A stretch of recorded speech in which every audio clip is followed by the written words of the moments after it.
دنیا میں چند ممالک ہیں جن کے پاس ایٹم بم ہے. برابری پارٹی کے پلیٹ فارم سے ہم بھی تمام قسم کے جو مہلک ہتھیار ہیں ہم اس کے خلاف ہیں. انرجی جو ہے وہ بہت امپورٹنٹ ہے آپ کی معیشت کے لیے. جب معیشت آپ کی مضبوط ہوتی ہے تو لوگ خوشحال ہوتے ہیں. امریکہ نے تو کتنے ملکوں پہ سینکشنز لگائی ہیں. تقریباً تمام جو تجارت ہے وہ ڈالر میں ہی ہوتے ہیں. بایولوجیکل اور کیمیکل وارفیئر، اس سے اپنے آپ کو پروٹیکٹ کرنا ضروری ہے. ان کے دفاعی پلان میں لکھا ہوا ہے کہ اپنے ورکرز کی پروٹیکشن کرنا ایک سائبر سیکیورٹی ہے. آج کل ڈیجیٹل زمانہ ہے. Weather protection plan. آج میں بات کرنا چاہوں گی ملک کی دفاع پر. آپ کو معلوم ہے کہ پاکستان ایک ایٹمی قوت ہے، ہمارے پاس ایٹم بم ہے، اور چاہے ہم اس کی مخالفت کریں، چاہے ہم اس کا مذاق اڑائیں، لیکن ابھی جو حالیہ جو ہم نے دنیا میں ہوتے دیکھا ہے، خاص طور سے مڈل ایسٹ میں جو ہم نے دیکھا، شام میں ہوا، اس سے پہلے عراق میں ہوا، لیبیا میں ہوا، اور اب جو غزہ کے بارے میں صدر ٹرمپ نے بیانات دیے ہیں، تو ان سے ایک بات تو میرے خیال میں واضح ہو جانی چاہیے کہ جن ملکوں کے پاس اپنے دفاع کے لیے کوئی انتظام نہیں ہوتا یا انہوں نے پلاننگ نہیں کی ہوتی، وہ کسی بھی وجہ سے ہو، تو ان کا جو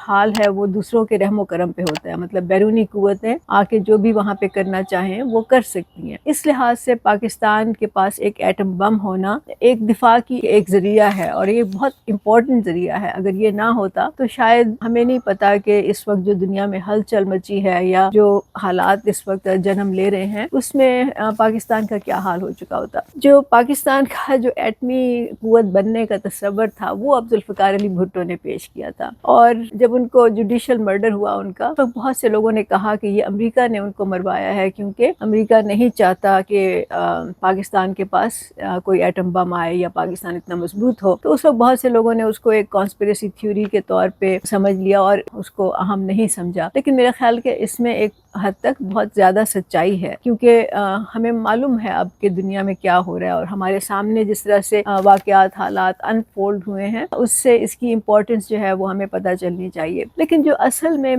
بات کرنا چاہوں گی وہ یہ ہے کہ صرف ہتھیار، چاہے وہ ٹریڈیشنل ویپنز ہوں چاہے وہ ایٹم بم ہو، صرف وہی کسی بھی ملک کا یا قوم کی سیکیورٹی کی گارنٹی نہیں دے سکتے. اس کے لیے بہت سے اہم دوسرے پہلوؤں پہ ہمیں سوچنا پڑتا ہے، خاص طور سے 21ویں صدی میں، جبکہ آپ کو پتہ ہے ٹیکنالوجی اتنی ایڈوانس ہو چکی ہے، انٹرنیٹ ہے، اور بہت سے اس طرح کی ذرائع ہیں جن سے کہ آپ کی سیکیورٹی کو تھریٹن کیا جا سکتا ہے. تو اس کے لیے میں نے تھوڑا سا پھر امریکہ کے جو دفاعی پلان ہے یا ان کا جو ڈیفنس پلان ہے، میں نے اس کو جا کے تھوڑا سا ریسرچ کیا. میں آپ کو اس کے خد و خال بتانا چاہتی ہوں تاکہ ہمارے ذہن میں یہ رہے، جتنی بھی حد الوسع ہمارے سے ہو سکتا ہے ہم نے اپنے آپ کو مضبوط کرنا ہے. اس کے بہت سے پہلو ہیں. امریکہ کا جو دفاعی پلان ہے، اس کا جو سینٹرل گول ہے یا سینٹرل مقصد ہے، وہ یہ لکھا ہوا ہے انہوں نے: The central goal of our national security system is to promote America's prosperity through our efforts home and abroad, because economic and security interests are increasingly inseparable. مطلب یہ کہ ہمارا جو دفاعی پلان ہے اس کا سینٹرل جو گول ہے وہ یہ ہے کہ امریکہ کی خوشحالی کو برقرار رکھا جائے، چاہے اس کے لیے ہم اپنے ملک میں کام کریں یا بیرونی دنیا میں جو بھی ہم کر سکتے ہیں وہ کریں، کہ امریکہ کی خوشحالی جو ہے وہ برقرار رہے. اس کے بعد جو اگلا جملہ ہے اس میں انہوں نے یہ لکھا ہے کہ آپ کی جو معیشت ہے اور جو آپ کی سیکیورٹی ہے وہ ایک دوسرے سے بہت حد تک جڑے ہوئے ہیں، اور جیسے جیسے دنیا پروگرس کر رہی ہے یہ جڑت زیادہ ہو رہی ہے. مطلب اگر آپ اکانومی خراب ہوگی تو آپ کی سیکیورٹی بھی خراب ہوگی. پھر میں نے دیکھا کہ انہوں نے ایک بہت ہی جامع ایک پلان بنایا اپنی سیکیورٹی کے لیے. اس کو ہر پہلو سے انہوں نے دیکھا ہے. میں اس کو صرف چند خد و خال بتا سکتی ہوں آپ کو، آپ اس پہ جا کے ریسرچ کر سکتے ہیں، اور ہمیں سوچنا چاہیے ان باتوں پہ، اور ہمیں ریسرچ بھی کرنی چاہیے کہ دنیا میں کیا ہو رہا ہے، دنیا کے دوسرے ممالک کیا کر رہے ہیں. تو پہلا تو جیسے میں نے کہا تھا، ظاہر ہے کہ امریکہ جو ہے ایک بہت بڑی فوجی قوت ہے، اور اس وقت دنیا کا کوئی ملک جو ہے وہ اس کا مقابلہ نہیں کر سکتا، بلکہ میرا خیال ہے کہ دنیا کے تمام ممالک بھی ملا کے اس کا مقابلہ نہیں کر سکتے. تو اس میں دو پہلو ہیں نا، ایک تو روایتی ہتھیار ہیں جس میں کہ آپ بم ہوتے ہیں، فضائی قوت ہوتی ہے، آپ کی بحری قوت ہوتی ہے، اور زمینوں پہ آپ کے جو بھی ہتھیار ہوتے ہیں اس کو مضبوط کرتے ہیں. اور وہاں پہ تو ہر چیز پہ ہر وقت ریسرچ ہو رہی ہوتی ہے، جدید ٹیکنالوجی کو استعمال کیا جاتا ہے، اور اپنے آپ کو بہتر سے بہتر مسلح کرنے کی ان کی کوشش ہوتی ہے. ابھی آپ نے دیکھا جب ایران نے اسرائیل پہ میزائل چھوڑے تو اس کو راستے میں انٹرسٹ انٹرسیپٹ کر دیا گیا، وہ اسرائیل تک تو پہنچے ہی نہیں وہ. تو اس طرح سے یہ لوگ ہر وقت اپنے آپ کو امپروو کرتے رہتے ہیں اپنے ہتھیاروں کو. اور پھر دوسرا جو ہے کہ وہ ظاہر ہے کہ ایک بہت بڑی ایٹمی قوت ہے. دنیا میں چند ممالک ہیں جن کے پاس ایٹم بم ہے، جس میں کہ ایک پاکستان بھی ہے. اب امریکہ کی کوشش یہ ہے کہ بس ایٹمی ہتھیار ان تک یا چند جو بڑے ان کے اتحادی ممالک ہیں ان تک وہ محدود رہیں، اور ان کو یہ بالکل پسند نہیں ہے کہ دوسرے جو ممالک ہیں، خاص طور سے جو چھوٹے ممالک ہیں، خاص طور سے جو ان کے دشمن ممالک ہیں یا ان کے جو حریف ہیں، ان کے پاس ایٹمی قوت ہو. تو آپ کے سامنے ہی ہے کہ وہ پوری ان کی کوشش ہے کہ ایران کو یہ ہتھیار نہ ملے، اور میرا خیال ہے کہ وہ ان کی پوری کوشش ہے کہ پاکستان بھی ایٹمی قوت نہ رہے. لیکن اس سے بھی زیادہ وہ یہ چاہتے ہیں کہ پوری دنیا میں ایک atomic weapons non proliferation treaty ہو، مطلب ایسا ایک معاہدہ ہو پوری دنیا میں. ممالک جو ہیں وہ اپنے آپ کو ایٹمی ہتھیاروں سے لیس نہیں کریں گے. لیکن پرابلم یہ ہے کہ وہ یہ چاہتے ہیں کہ ان کے پاس تو یہ رہیں لیکن باقی دنیا میں یہ نہ رہیں. تو یہ تھوڑا سا ون سائیڈڈ ہے، اور میرا خیال ہے کہ بہت سے ممالک ہیں جو اس پہ راضی نہیں ہیں، اور اس میں نارتھ کوریا بھی ہے جو کہ ایٹمی قوت بننے کی کوشش کر رہا ہے. ظاہر ہے کہ فرینکلی ہم برابری پارٹی کے پلیٹ فارم سے ہم بھی ایٹمی ہتھیاروں کی یا اس طرح کے تمام قسم کے جو مہلک ہتھیار ہیں ہم اس کے خلاف ہیں. ہم تو چاہتے ہیں کہ دنیا میں امن ہو، ہم تو چاہتے ہیں کہ دنیا میں یہ جو ملکوں کے حدود اربع ہیں اور جو لائنز ہیں جغرافیہ پہ، اس کو بھی ختم کر دیا جائے. مطلب بارڈر لیس ایک دنیا ہو جہاں لوگ جہاں چاہیں جا سکیں، خوشحال رہ سکیں، جہاں بھی موقع ملے وہ جائیں. لیکن وہ تو اب یہ ایک خواب ہے، اس کے لیے تو آپ کو اس پورے نظام کو پلٹنا ہوگا اور ایک پوری عالمگیر تحریک چلانی ہوگی. اس کے بغیر تو یہ ممکن نہیں ہے. تو اس وقت ہمیں اپنا دفاع جو ہے وہ دیکھنے کی ضرورت ہے، اور اس کو جتنا ممکن ہو اس کو مضبوط کرنے کی ضرورت ہے. ایک اور جو باہر بہت اہم پہلو سے انہوں نے اپنے دفاع کو دیکھا ہے وہ انرجی ہے. آپ کو معلوم ہے کہ پاکستان میں بھی انرجی پہ بہت بات ہوتی ہے، آئی پی پیز پہ بات ہوتی ہے، جنہوں نے جینا حرام کر رکھا ہے پاکستان میں لوگوں کا، جن کی وجہ سے بجلی کتنی مہنگی ہے، لوگ افورڈ نہیں کر پا رہے. تو اگر آپ بجلی کے بغیر اپنا گھر نہیں چلا سکتے، چھوٹا موٹا کاروبار نہیں چلا سکتے، تو ملک کا دفاع کیسے کر سکتے ہیں؟ فیکٹریاں کیسے چلا سکتے ہیں؟ اپنے ہتھیار کیسے استعمال کر سکتے ہیں؟ چاہے آپ کے پاس کتنے ہی جہاز ہوں، کتنے ہی ٹینک ہوں، کتنے ہی اور ہتھیار ہوں، اگر آپ کے پاس انرجی نہیں ہے تو وہ تو سارے کھڑے کھڑے زنگ آلود ہو جائیں گے. تو اس لیے انرجی جو ہے وہ بہت امپورٹنٹ ہے، نہ صرف کہ اس پوائنٹ آف ویو سے بلکہ آپ کی معیشت کے لیے. اور جیسا کہ ابھی امریکہ نے اپنے اس میں لکھا ہوا ہے پلان میں کہ معیشت اور سیکیورٹی ان کا آپس میں بہت گہرا تعلق ہے. امریکہ کا جو پلان ہے وہ میں آپ کو مختصر سا بتا دیتی ہوں کہ ایک تو نمبر 1 ان کے پاس پتہ نہیں کتنے ملین بیرلز ہیں آئل کے جو انہوں نے ذخیرہ کیا ہوا ہے، تاکہ جب ہنگامی صورتحال ہو تو وہاں سے وہ تھوڑا سا ریلیز کر دیتے ہیں. اسی طرح ان کا ایک پلان ہے کہ جب دنیا میں تیل کی قیمت بہت اونچی چلی جاتی ہے، بہت مہنگا ہو جاتا ہے، تو وہ اس وقت وہاں سے ان ذخائر سے تیل نکال کے اپنے شہریوں کو تھوڑی بہت سہولت دے سکتے ہیں، یا ان کے لیے انرجی جو ہے وہ کم قیمت پہ ان کو مہیا کر سکتے ہیں. اور پھر جب دنیا میں تیل کی قیمت کم ہو جاتی ہے تو پھر وہ خرید کے اپنے ذخیرے جو ہیں وہ دوبارہ سے ریپلینش کر لیتے ہیں. اب پاکستان میں تو اس طرح کا میرا خیال ہے کوئی پلان ہے ہی نہیں، ہم تو سوچتے بھی نہیں ہیں اس طریقے پہ یا اس ڈگر پہ کہ ہمیں پلاننگ بھی کوئی چیز ہوتی ہے. یہاں پہ تو آپت دھاپی ہے، لوٹ مار ہے، بس جس کا دل چاہتا ہے وہ قبضہ کر لیتا ہے وسائل پہ. انہوں نے اس طریقے سے دیکھا ہوا ہے. پلس وہ رینیویبل انرجی پہ ان کا فوکس ہے. اب رینیویبل انرجی میرا خیال ہے کہ امریکہ شاید اس حد تک کامیاب نہیں ہو سکا جس حد تک اس کو ہونا چاہیے، اور اس کی وجہ بڑی سمپل ہے. اس کی وجہ یہ کہ جو آئل کمپنیاں ہیں ان کی بہت بڑی بڑی لابیز ہیں، یہ بہت مضبوط ہیں، اور ان کی جو جڑیں ہیں وہ دور تک ہیں امریکن سسٹم میں. بلکہ آپ کو معلوم ہے کہ جو پریزیڈنٹ بش تھے ان کا تو بزنس ہی آئل کا تھا، تو اس لیے اب ان کی طرف سے کافی ابھی ریزسٹنس ہے. لیکن میرا خیال ہے کہ آہستہ آہستہ یہ ہو جائے گا. پتہ نہیں اب ٹرمپ کیا کرتے ہیں، کیونکہ وہ تو انہی لوگوں کے ساتھ ہیں، مطلب جو بڑے بڑے بزنس مین ہیں یا بڑے بڑے ٹائکونز ہیں، تو ان کے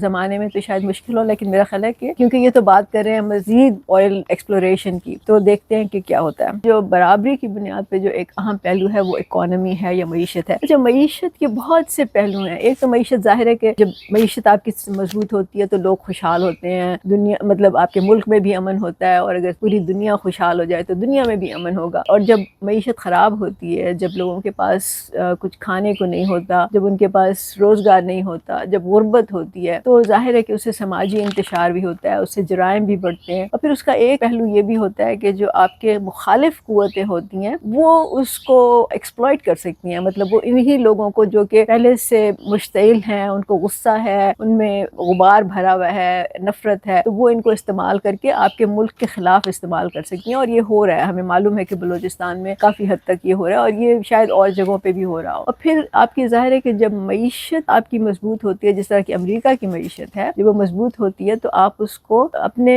ایک ہتھیار کے طور پہ استعمال کر سکتے ہیں. اس کے ذریعے آپ ٹریڈ اور کامرس میں اپنا کنٹرول کر سکتے ہیں، اس کے ذریعے آپ اپنی شرائط منوا سکتے ہیں. یہ جو ملٹی نیشنل کمپنیز آتی ہیں ہمارے پاس امریکہ سے یا باہر کے ملکوں سے، ان کی جو ایمبیسیز ہوتی ہیں وہ ان کو سپورٹ کرتی ہیں. مطلب وہ معاہدے جو ہوتے ہیں اس میں وہ میک شور کرتی ہیں کہ ان کی کمپنیز جو ہیں ان کا اپر ہینڈ ہو، مطلب جو منافع ہے وہ باہر لے کے جا سکے وغیرہ وغیرہ. اب کیونکہ ہمارے پاس ان معاہدوں کی ڈیٹیلز نہیں ہے تو میں اس پہ تبصرہ تو نہیں کر سکتی، لیکن یہ ایک بہت بڑا ٹول ہے یا ہتھیار ہے. دوسرا اس کے علاوہ جو آپ کی معیشت ہوتی ہے اس کو اگر آپ کے پاس اتنی طاقت ہے تو آپ اس کو واقعی ایک ہتھیار کے طور پہ استعمال کر سکتے ہیں. ابھی آپ نے دیکھا کہ پریزیڈنٹ ٹرمپ جو ہیں انہوں نے بات کی کہ ہم ٹیرف انکریز کریں گے. اب ٹیرف وہ کس پہ لگائیں گے؟ انہی ملکوں پہ لگائیں گے جن کے ساتھ ان کی مخالفت ہے، یا جیسے انہوں نے چین پہ کہا اور بھی بہت سے ملکوں پہ کہا. تو ٹیرف کے ذریعے وہ دوسرے ملکوں کو دبا سکتے ہیں یا ان کی معیشت کو خراب کر سکتے ہیں. اسی طرح سینکشنز لگا سکتے ہیں. امریکہ نے تو کتنے ملکوں پہ سینکشنز لگائی ہیں ابھی تک، ایران میں اور کیوبا میں تو پتہ نہیں کتنی دہائیوں سے سینکشنز ہیں، اور پاکستان بھی سینکشنز کا شکار رہ چکا ہے، اس کا وکٹم رہ چکا ہے. تو ایک یہ بہت بڑا ذریعہ ہے جس سے کہ امریکہ اپنا کنٹرول کرتا ہے دنیا پہ. اس سے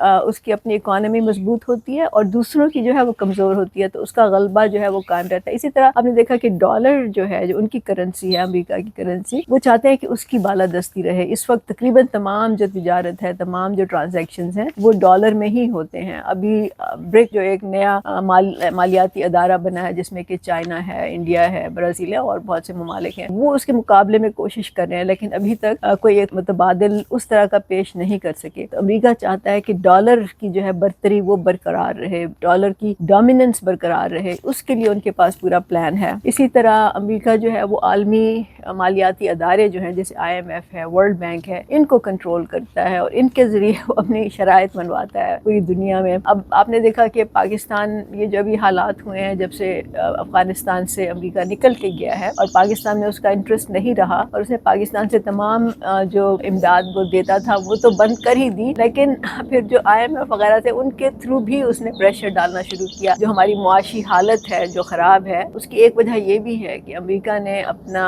ہاتھ ہمارے سر سے اٹھا لیا ہے. تو اب ہمیں زیادہ اسٹرگل کرنی پڑ رہی ہے. ظاہر ہے معیشت جو ہے اس کا ایک کرٹیکل رول ہوتا ہے، آپ کے لوگوں کی خوشحالی کے لیے تو ہے ہی، لیکن آپ کے دفاع کے لیے بھی ضروری ہے. پھر جو ایک اور بہت اہم پہلو ہے وہ یہ ہے کہ یہ اپنے شہریوں کی ہیلتھ کا یا ان کی صحت کا دفاع کرنا چاہتے ہیں. اس کا مطلب یہ ہے کہ اس دنیا میں آج کل ایسے مہلک ہتھیار ہیں جن کو بایولوجیکل وارفیئر کہا جاتا ہے، بایولوجیکل ویپنز کہا جاتا ہے، جس کا مطلب یہ ہے کہ آپ ایسے خطرناک جراثیم کسی آبادی میں پھیلا سکتے ہیں مختلف ذریعے سے، جس سے کہ لوگ بیمار ہو جائیں. جب لوگ بیمار ہوں گے تو ظاہر ہے کہ ایمرجنسی کی سچویشن بھی پیدا ہوگی. پھر اگر اس میں بہت سے لوگ انوالو ہوں تو وہ کام بھی نہیں کر سکیں گے، آپ کی معیشت بھی سفر کرے گی، پھر اسے پینک بھی ہوگا، لوگوں میں انتشار بھی ہوگا. تو ایک تو یہ بایولوجیکل وارفیئر ہے. اس میں جب 9/11 ہوا تھا اس کے بعد امریکہ میں ایک تھریٹ تھا جس کو اینتھریکس کا تھریٹ کہتے تھے. اینتھریکس ایک جراثیم ہے جس کو کہ ایک پاؤڈر کے ذریعے لفافوں میں ڈال کے تو وہ لوگوں کے گھروں تک ڈیلیور کیا جاتا تھا، اور اس کی وجہ سے بہت پینک ہوا اور بہت زیادہ پرابلمز ہوئی. امریکہ نہیں چاہتا کہ اس طرح کے کوئی ان پہ اٹیک ہو اس وقت، کیونکہ ٹیررزم کا خطرہ تھا، تو اس کو اس کے زمرے میں انویسٹیگیٹ کیا گیا. اور پھر آپ کے کیمیکل ویپنز ہیں، کیمیکل اتنے مہلک ہتھیار ہوتے ہیں جیسے کہ گیسز ہیں جن کے ذریعے آپ پوری آبادیوں کو ملیمیٹ کر سکتے ہیں. جب امریکہ نے عراق پہ حملہ کیا تھا تو یونائٹڈ نیشنز میں کولن پاول نے کھڑے ہو کے تقریر کی تھی کہ عراق پہ ہم اس لیے حملہ کر رہے ہیں کہ ان کے پاس ویپنز آف میس ڈسٹرکشن ہے. مطلب اس کے پاس ایٹم بم تو نہیں تھا، لیکن ویپنز آف میس ڈسٹرکشن یہی ہوتے ہیں کہ آپ کے پاس کیمیکل ویپنز ہوں، آپ کے پاس بایولوجیکل ویپنز ہوں. وہ بعد میں جھوٹ ثابت ہوا، لیکن کیا ہوا، امریکہ کو کچھ لوگوں نے لعن طعن کی، لیکن امریکہ کا تو کچھ نہیں بگڑا. یہ جو دو چیزیں ہیں، بایولوجیکل اور کیمیکل وارفیئر، اس سے اپنے آپ کو پروٹیکٹ کرنا ضروری ہے. اور امریکہ تو، حالانکہ میرے پاس تو ظاہر کوئی ثبوت نہیں ہے، لیکن میرا خیال ہے کہ امریکہ کے پاس اس طرح کے ہتھیار موجود ہیں جو کہ وہ اس وقت اپنے لیے استعمال کر سکتا ہے اگر اس کو ضرورت پڑے تو. ایک اور پہلو، اور وہ اتنا ہی اہم ہے، وہ یہ ہے کہ ان کے دفاعی پلان میں لکھا ہوا ہے کہ اپنے ورکرز کی پروٹیکشن کرنا. اب آپ اس پہ ذرا غور کریں، آپ جتنے آپ کے پاس ہتھیار ہوں، جتنے آپ کے پاس ٹیکنالوجی ہو، جتنی آپ کی انڈسٹری مضبوط ہو، اگر آپ کے پاس ورکرز نہیں ہیں تو وہ سب بیکار ہے. مطلب یہ چیزیں جو چلاتے ہیں یہ وہ ارب کھرب پتی تو نہیں چلاتے نا، یہ نہ وہ فیکٹریاں چلاتے ہیں، نہ وہ ہتھیار جو ہے وہ استعمال کرتے ہیں ہیں یہ تو ورکنگ کلاس ہوتی ہے جو استعمال کرتی ہے. امریکہ کو چاہے اور کسی حوالے سے انسانی ہمدردی کے یا اس طرح کے حوالے سے اپنے ورکرز کا خیال ہو یا نہ ہو، لیکن اس حوالے سے ان کو ضرور ہے، اور انہوں نے اپنے پلان میں لکھا ہوا ہے کہ ہم نے اپنے ورکرز کو پروٹیکٹ کرنا ہے، کیونکہ اس کے بغیر دفاع ہو ہی نہیں سکتا نا. یہ ایک امپورٹنٹ پہلو ہے. پھر ایک سائبر سیکیورٹی ہے. آج کل ڈیجیٹل زمانہ ہے. ڈیجیٹل کا مطلب یہ کہ ہر چیز آپ کی نیٹ کے تھرو ہوتی ہے، مطلب آپ کی بینکنگ سیکٹر جو ہے، آپ کی منی ٹرانزیکشنز جو ہے، پورا جو گلوبل اکنامک نیٹ ورک ہے وہ سارا ایکسیسیبل ہے تھرو نیٹ. اور اگر آپ کوئی اس کو بریچ کر دے، کوئی اس میں آپ کوئی وائرس ڈال دے یا کچھ کسی طرح سے وہ ڈیٹا حاصل کر لے یا اس میں کوئی ایسی گڑبڑ کر دے تو پوری دنیا کا نظام درہم برہم ہو سکتا ہے. اور ظاہر ہے کہ امریکہ پر اس کا سب سے زیادہ اثر ہوگا کیونکہ ان کی اکانومی سب سے زیادہ مضبوط ہے. تو اس لیے سائبر کرائم جو ہے اس پہ انہوں نے بہت کام کیا ہے، اور وہ چاہتے ہیں کہ ان کی جو یہ جو دفاع ہے سائبر نیٹ ورک کا یہ ہو. اور پھر ظاہر ہے کہ اس کے لیے انہوں نے وہ دوسرے جو ممالک ہیں وہ کوشش کرتے رہتے ہیں کہ وہاں پہ انٹرفیئر کریں، دوسرے ممالک کوشش کرتے ہیں ان کے انٹرفیئر کریں. تو یہ ایک سائبر آپ سمجھ لیں کہ وار چل رہی ہے آہستہ آہستہ. اس کے لیے انہوں نے پلانز بنائے ہوئے ہیں. اور پھر آخر میں کہوں گی کہ ایک ان کا ہے ویدر پروٹیکشن پلان. ویدر کا مطلب یہ ہے کہ جب قدرتی آفات آتی ہیں، زلزلے ہیں، سیلاب ہیں. ابھی آپ نے دیکھا کہ امریکہ میں جو لاس اینجلس میں ایک آگ لگی تھی جس میں پتہ نہیں کتنا نقصان ہوا. اور اس کے علاوہ سونامیز ہوتی ہیں، بہت سے اس طرح کے ہوتے ہیں جس پہ کہ انسان کا ابھی پورا کنٹرول نہیں ہے، لیکن پہلے سے اس کی وارننگ دی جا سکتی ہے اور نقصان کو کم کیا جا سکتا ہے. مطلب امریکہ میں آپ دیکھ لیں جب بھی سیلاب آتے ہیں کچھ تو جانی نقصان نہیں ہوتا، مالی نقصان بے شک کتنا ہی ہو جائے. تو جب اس طرح کے واقعات ہوتے ہیں، حادثات ہوتے ہیں جو قدرتی ہوتے ہیں، تو پھر نہ صرف یہ کہ لوگ متاثر ہوتے ہیں بلکہ آپ کی ظاہر ہے کہ اکانومی بھی متاثر ہو جاتی ہے اس سے. تو اس کے لیے بھی انہوں نے پلان کیا ہوا ہے. ہمیں تو تجربہ ہے اس کا، مطلب ہمارے تو ہر سال پاکستان میں سیلاب آتے ہیں، لیکن ہر سال ہم ایسے ان کو دیکھتے ہیں جیسے کہ کوئی پہلی دفعہ سیلاب آیا ہے، کوئی پلاننگ نہیں ہوتی، بس ہم اٹھ کے اور مانگنے چلے جاتے ہیں دوسرے ملکوں سے. ہمیں معلوم ہے بہت حد تک کہ یہ سیلاب کیوں آ رہے ہیں، اس کے لیے پیچھے وجوہات کیا ہیں، لیکن ان کے لیے کوئی پلان نہیں بنایا جاتا. تو یہ ساری چیزیں ہیں. تو ہم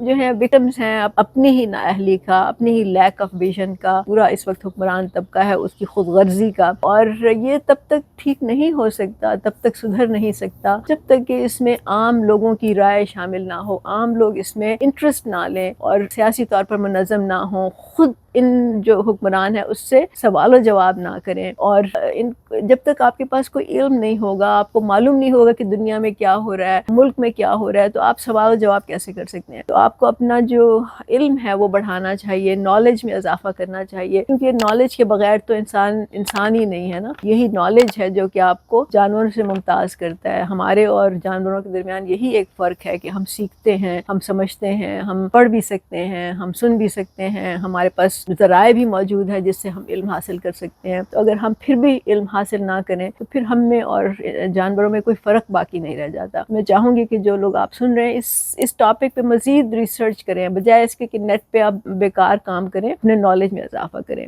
بہت شکریہ.